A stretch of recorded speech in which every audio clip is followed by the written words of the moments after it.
vais essayer de rapidement faire le point sur en fait, l'état de mes recherches. Mon dernier bouquin s'appelait Nos 20 prochaines années. C'était une réflexion sur ce qui peut nous attendre dans les années qui viennent. Et avec ce travail, Mythologie du futur, qui est l'objet de mon prochain bouquin qui va paraître bientôt, je me propose de résumer très très vite et forcément faire un condensé d'un certain nombre de points qui me paraissent importants. D'abord, on peut se poser la question de qu'est-ce qu'un mythe. J'en ai retenu pour ce qui m'occupe l'idée d'en faire une sorte de récit d'aujourd'hui basé sur des récits anciens mais qui sert essentiellement à nous permettre de naviguer dans des conditions difficiles, dans des situations difficiles. Peut-être que c'est ce à quoi servent les mythes aujourd'hui, ce à quoi ils servaient, des sortes de scripts pour avancer, pour essayer de se débrouiller comme on peut. Ce que j'ai trouvé tout à fait passionnant par rapport à aujourd'hui, c'est que je pense qu'on est vraiment dans cette salle des machines de la fabrication des mythes. Les 4 ateliers qui viennent de se passer, il me semble, on va en retrouver certaines des structures de ces éléments qu'on voit tout de suite. Alors, comment est-ce que ça se travaille ? Ça se travaille avec une sorte de longue vue et un rétroviseur. Le terme de synchronicité qui était utilisé par Jean-Luc tout à l'heure, j'emploierais peut-être volontiers aussi celui de sérendipité, qui est une façon de saisir au vol ce qui passe comme ça et on sent que ça nous concerne et on sent que c'est quelque chose qui est important pour nous, donc on rebondit sur ces éléments. Alors, quels sont les mythes qui me semblent aujourd'hui importants ? On va d'abord voir que, a priori, ils n'ont pas forcément grand-chose à voir avec ceux d'autrefois, mais ils s'en inspirent profondément. La première chose qui est évidente pour tout le monde, c'est des mythes d'hybridation. L'hybridation, on puise à toutes les sources, on va essayer de rechercher de par le monde ce qui peut nous permettre de reconstruire quelque chose, de rencontrer quelque chose. Le terme qui a été employé, l'adjectif, est-ce que c'est le mot ET, je ne sais plus si c'est un adjectif, comment ça s'appelle en grammaire, une conjonction de coordination, c'est très bienvenu, le et qui remplace le ou dans un monde qui va devenir de plus en plus dialogique, une sorte de dialogue entre les contraires.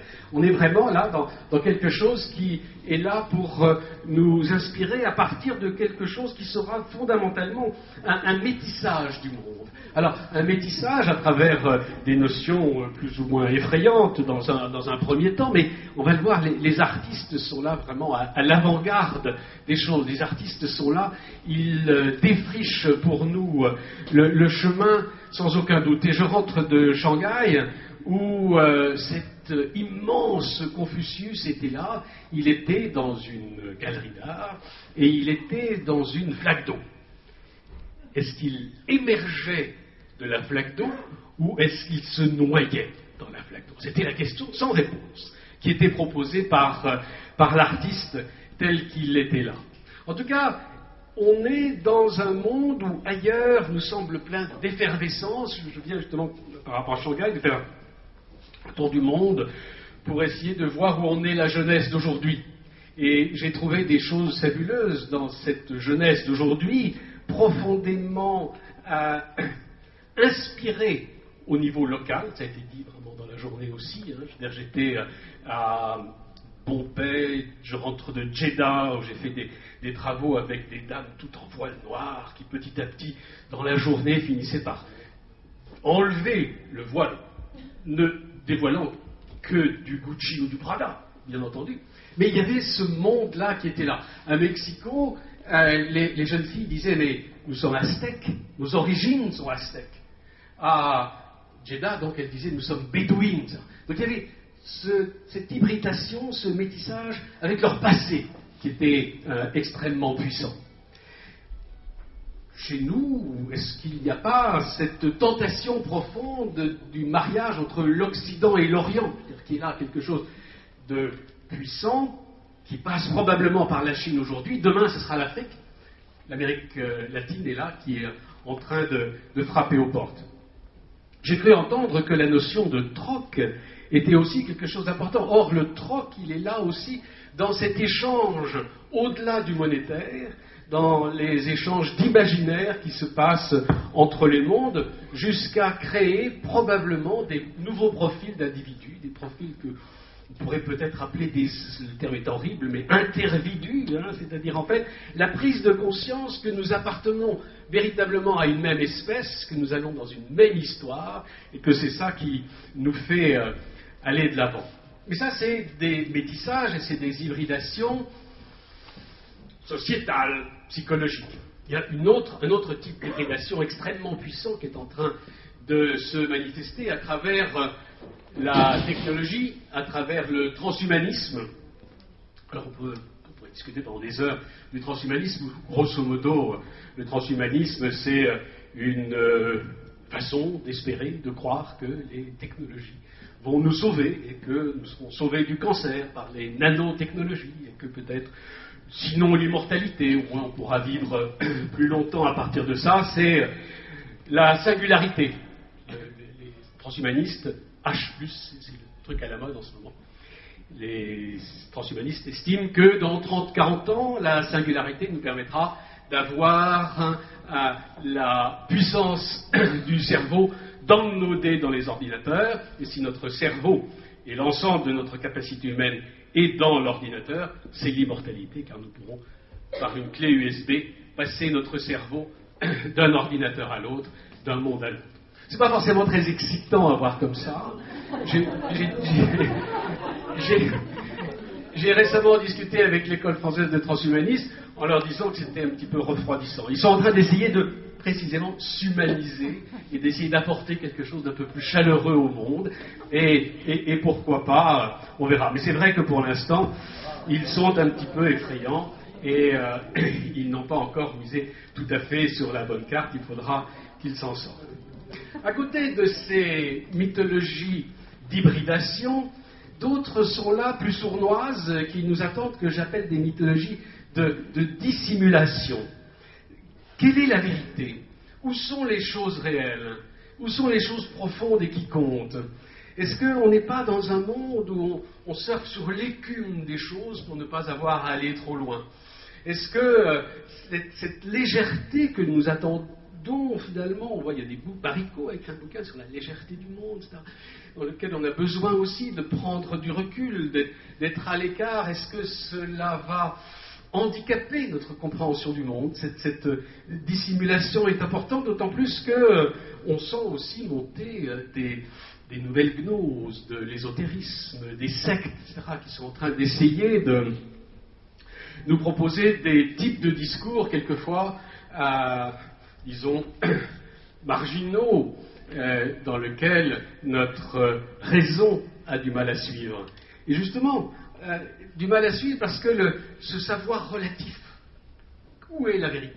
La difficulté à cerner la vérité est quelque chose qui est là, qui est importante, et ça devient une sorte de pouvoir colossal, de pouvoir absolu, de poser la question. Cette équation auquel je ne comprends rien, il faut être extrêmement spécialiste pour comprendre des types d'équations comme ça, qui sont pourtant des clés de compréhension du monde. Et ça, ces points-là sont importants. Donc, à côté de cela, cette difficulté à saisir le monde, eh bien, il faut dire aussi qu'il y a des mythologies que j'appelle soit de crispation ou de décrispation, selon qu'on avance ou pas, avec l'idée même que protester ou consentir. Je crois qu'il y a un des grands thèmes de demain, ce sera la notion d'émeute. Émeute, l'origine du mot émeute, c'est le même que celui d'émotion. Émeute, émotion. On est en train d'essayer d'approfondir les choses, on est tous ensemble. Qu'est-ce que nous sommes aujourd'hui, tous réunis ici, sinon un potentiel d'émeute, potentiel de levée. Je discutais avec un ami américain qui me disait l'autre jour que, vous le savez tous, il doit y avoir 250 millions, 300 millions d'Américains qui sont sur Facebook. Il y a également 250 millions, 350 millions d'Américains qui ont tous 3 armes à feu chez eux. Le jour où quelqu'un saura leur parler à travers Facebook pour les faire sortir dans la rue et aller assiéger Wall Street, il se passera peut-être autre chose. Donc il y a ce potentiel de remuer les choses qui sont importantes, et la contestation est au cœur de la machine. Vous êtes tous plus ou moins proches des entreprises, des institutions, etc. À l'intérieur même de ces institutions et de ces entreprises, vous avez le potentiel, ça a été dit suffisamment, vous l'avez souligné, Marc, le potentiel de faire remuer les choses, de faire bouger les choses qui sont là et qui sont très prégnantes. Seulement, il faudra faire gaffe, parce que à l'intérieur de la machine, il y a aussi des paranos qui seront là pour se défendre. Ils imprègnent le système, ça se montre mal ici, mais ça veut dire les paranos imprègnent le système, ils sont là en permanence. La violence est là autour de nous. Il règne peut-être aujourd'hui, dans une journée comme celle-là, un peu d'utopie. Une sorte d'idée que les choses vont bien se passer. Or, nous sommes menacés par la dystopie permanente, par l'inverse de l'utopie.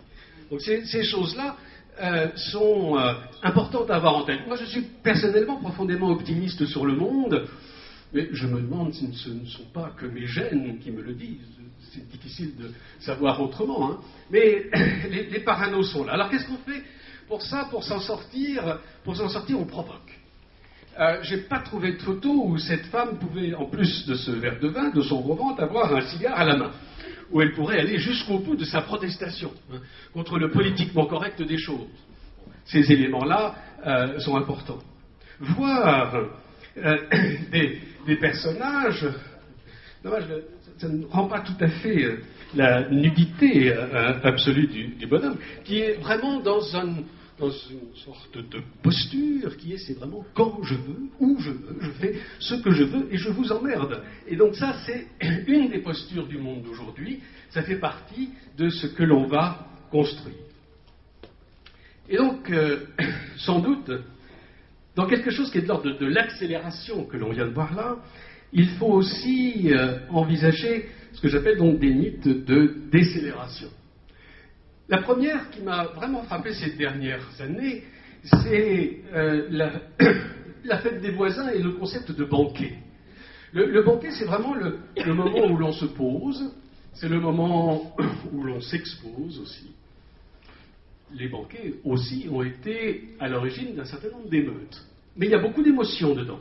Ce moment-là est assez fascinant. La fête des banquets, qui a commencé avec ce charmant monsieur qui s'appelle, je crois, Athanase Berradan, qui est un conseiller municipal du 17e arrondissement, diffuse à travers le monde. Et je vois dans mes voyages combien ça marche, quoi. Cette idée-là marche. C'est quelque chose qui est tout à fait puissant parce que, justement, on est dans une mythologie profonde, celle du banquet, élément de socialité. Oui, celle-là, elle était pas mal, oui. Donc, cet élément que l'on retrouve aussi bien dans une toile de Bruegel que dans une photographie dans la vie contemporaine, nous entoure, nous invite en permanence. Et on ne peut pas s'empêcher aussi d'être dans une parodie permanente. Que prendre au sérieux? Est-ce qu'une école d'Athènes, quand Platon et Aristote discutaient là-bas, une école d'Athènes 3.0, une sorte d'ironie permanente qui est là, qui nous menace, qui est, alors c'est une des discussions d'aujourd'hui, est-ce que la postmodernité est dans l'ironie, est dans le cynisme? Que faire du cynisme aujourd'hui? Est-ce qu'on doit l'accepter? Est-ce qu'on doit surfer sur le cynisme? Ou est-ce qu'on doit rentrer dans un monde plus ingénu? Cette tension-là, elle est chez nous en permanence. Et puis, c'était derrière moi, je crois, c'était le jeu. La notion de jeu, la notion de simulacre, la notion de rentrer dans des systèmes où on va intégrer le jeu comme étant une dynamique pour demain. Et puis, la dernière ligne droite, c'est ce que j'appelle, c'est forcément très jargon prétentieux, mais vous connaissez tous Évémère. Évémère, c'est un philosophe grec du IVe siècle qui avait une conviction. Il pensait que les mythes étaient en fait la reconstruction de quelque chose de réel. Et que Zeus, Jupiter, etc. correspondaient à des vrais rois qui avaient existé et à des vrais personnages qui petit à petit avaient été mythifiés. Eh bien, ne sommes-nous pas aujourd'hui, avec les créatifs culturels dont tu parlais, Eric, tout à l'heure, avec ces nouveaux humanistes, en train d'assister peut-être à la naissance de ces nouveaux dieux. Ces dieux, c'est aussi bien les artistes.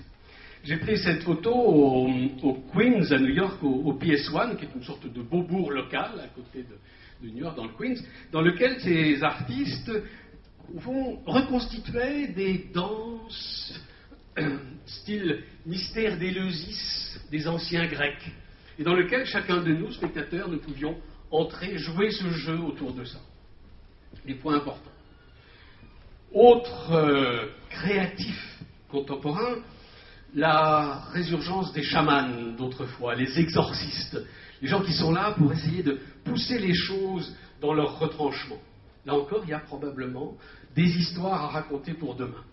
J'ai parlé du savant tout à l'heure, le savant qui n'est pas forcément transhumaniste, mais le savant qui fait peur, le savant dont on a aussi beaucoup utilisé les histoires du docteur Folamour jusqu'à nos jours, qui est là et qui questionne la science. La science elle-même est questionnée aujourd'hui. On se dit, mais est-ce qu'il faut aller jusqu'au bout de cette science-là? Jusqu'où aller dans cet univers?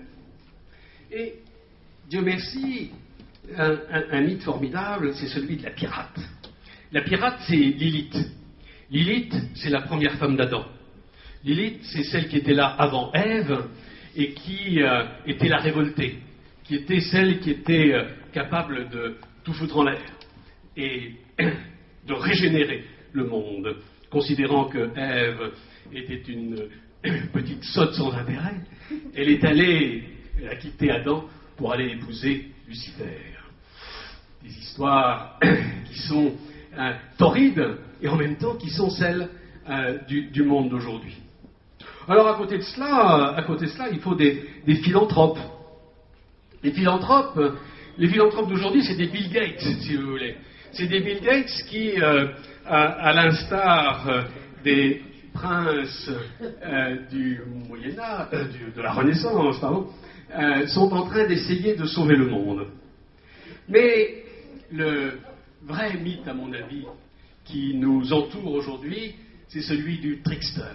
Alors le trickster, c'est pas un mythe grec, encore qu'on pourra en retrouver des traces dans toute notre histoire contemporaine. Le trickster, c'est ce qu'on appelle le fripon divin. Le fripon divin, c'est le dieu emmerdeur, le dieu qui est là pour mettre des bâtons dans les roues en permanence. C'est celui qui empêche le monde de tourner comme il faut, et on a l'impression qu'on est entouré de tricksters, là, qui sont probablement des stimulants, qui sont des aiguillons pour le monde de demain. Donc, à suivre de près cette notion de trickster. Le joueur, vous en avez joué tout à l'heure, les éléments. Nous sommes dans un monde de jeu qui mériterait des heures et des heures de réflexion. Roger Caillois a fait un bouquin merveilleux sur la notion de jeu d'aujourd'hui, en particulier en développant le type de jeu qu'il appelle l'Ilinx. L'Ilinx, c'est le jeu du vertige. On est sans arrêt au bord des choses. Joue-t-on, ne joue-t-on pas? Jusqu'où allons-nous dans cette prise de risque entre le réel et l'imaginaire? Et puis, bien sûr, j'ai parlé de Lilith, peut-être avec un petit peu d'ironie, mais la femme la femme qui va recentrer toutes les connaissances, la femme à partir de laquelle on va pouvoir repartir, une sorte de femme araignée positive. Le mythe d'Arachné, aussi un autre mythe intéressant. Arachné, c'était une jeune fille de Lydie qui était une remarquable tisseuse. À tel point que Athéna en a été jalouse, elle l'a défiée dans une sorte de concours de qui ferait la plus belle toile, le plus beau tissage. Un jury a décidé que c'était Arachné qui remporterait la coupe. Athéna, furieuse, a déchiré le tissage d'Arachné. Arachné, désespéré, est allé se pendre. Athéna, un peu embêtée d'avoir poussé le bouchon un peu trop loin, a voulu se faire pardonner et l'a transformé en araignée. Depuis, Araignée tisse sa toile, ce qui nous a donné le web et l'ensemble des systèmes de communication que nous avons. Ces mythes-là nous racontent à leur manière, les histoires du monde. Alors évidemment, nous sommes dans des mythologies de mutation. 5 minutes ira tout à fait. Les mythologies de mutation, ce sont les nôtres. Elles sont positives, comme on l'a vu aujourd'hui, pleines d'espoir. Sachons qu'elles sont aussi peut-être le lieu de quelques sujets d'inquiétude. Toutes ces mutations, elles sont aussi, et je parlais de cette histoire sur Facebook et les Américains de tout à l'heure, des grandes jacqueries électroniques sont possibles. Le lynchage médiatique aussi fait partie du monde de demain. Alors, qu'est-ce qu'il nous reste à penser? Je vous ai dit que j'avais une vision positive des choses et je vous le confirme. Je pense que le grand mythe de demain, c'est celui que j'appelle celui de l'allégeance rebelle. Alors qu'est-ce que c'est que l'allégeance rebelle? L'allégeance, on sait ce que c'est. On fait allégeance à son roi. On faisait autrefois allégeance aux puissances. Aujourd'hui, on fait allégeance au réchauffement climatique. On ne peut pas faire autrement. On fait allégeance aux grandes institutions. On ne peut pas faire autrement. Elles sont là malgré tout. Mais à l'intérieur de ça, la rébellion se fait. La rébellion est un potentiel. Et on peut s'y inscrire dedans. On peut s'y inscrire dedans et des artistes le font. Olivier de Sagazan, que je vous recommande d'aller voir, est un personnage qui fait des transformations, transfigurations. Il arrive sur scène, parfaitement bien habillé, en costume 3 pièces. Et petit à petit, il se transforme complètement, se défigure complètement. Swazik S, la photographie ne rend pas suffisamment, se transforme, elle, d'une façon inconsciente, en arachné. Elle se donne des prothèses d'animaux de ce genre. Là encore, allégeance rebelle, l'artiste est là, il reconnaît le monde tel qu'il est, mais il essaie de le bouger. Alors à quoi ça va servir tout ça? C'est vraiment ce que vous avez dit aujourd'hui. Au bout du compte, il y a un effet possible sur le politique à partir du moment où on veut effectivement s'inscrire dans le système, quitte à le remuer de l'intérieur. Et s'il y a un effet sur le politique, peut-être on aura un effet sur l'économique. Et si on a un effet sur l'économique, on a vraiment ce dont on parlait, le local, le psychologique de proximité, qui va nous permettre de nous parler les uns les autres, comme on l'a fait aujourd'hui. Alors évidemment, est-ce qu'on est sur un monde, est-ce qu'on va sur un monde poétique, enfin tiré d'affaire? On peut l'espérer. On connaît tous l'histoire du cygne noir, du Black Swan de Taleb, qui annonçait en 2008, attention, vous connaissez l'histoire, autrefois on pensait qu'il n'y avait de cygnes que blancs. Et puis on a découvert en Australie des cygnes noirs. Et donc tout d'un coup, toute la réflexion autour de la nature même du cygne était changée. Donc toute cette affaire n'est pas gagnée. Je pense que néanmoins, c'est possible quand il se passe des choses comme aujourd'hui. Voilà ce que je voulais vous dire.